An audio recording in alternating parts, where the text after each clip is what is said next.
Nang dinadala na ng mga sundalo si Jesus sa lugar na pagpapakuan sa kanya, nasalubong nila si Simon na taga Cyrene, nakagagaling lang sa bukid.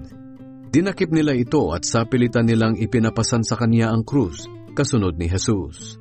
Sinusundan si Jesus ng napakaraming tao, kabilang ang mga babaeng umiiyak at nananaghoy dahil naaawa sila sa kanya. Pero lumingon sa kanila si Jesus at sinabi, "Kayong mga kababaihan ng Jerusalem, huwag ninyo akong iyakan. Ang iyakan ninyo ay ang mga sarili ninyo at ang inyong mga anak.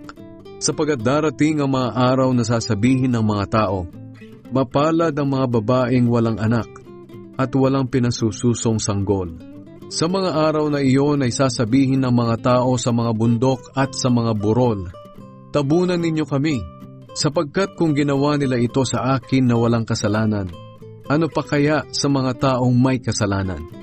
2 pang kriminal ang dinala nila upang patayin kasama ni Jesus. Pagdating nila sa lugar na tinatawag na Bungo, ipinako nila sa krus si Jesus at ang 2 kriminal. Ang isa ay sa kanan ni Jesus at ang isa ay sa kaliwa. Sinabi ni Jesus, "Ama, patawarin mo sila dahil hindi nila nalalaman ang kanilang ginagawa." Nagpalabunutan ang mga sundalo para paghahati-hatian ang mga damit ni Jesus. Habang nakatayo ang mga tao roon at nanonood, iniinsulto ng mga tagapamahala ng bayan si Jesus.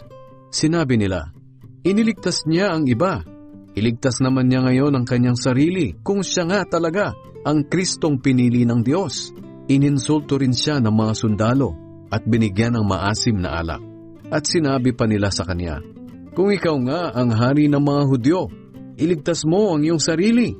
May karatula sa ulunan ni Jesus at ganito ang nakasulat, "Ito ang hari ng mga Hudyo." Ininsulto rin si Jesus ng isa sa mga kriminal sa tabi niya. "Hindi ba ikaw ang Kristo? Iligtas mo ang sarili mo, pati na kami."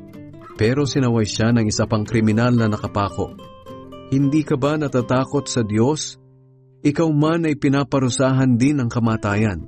Dapat lang naparusahan tayo ng kamatayan dahil sa mga ginawa nating kasalanan.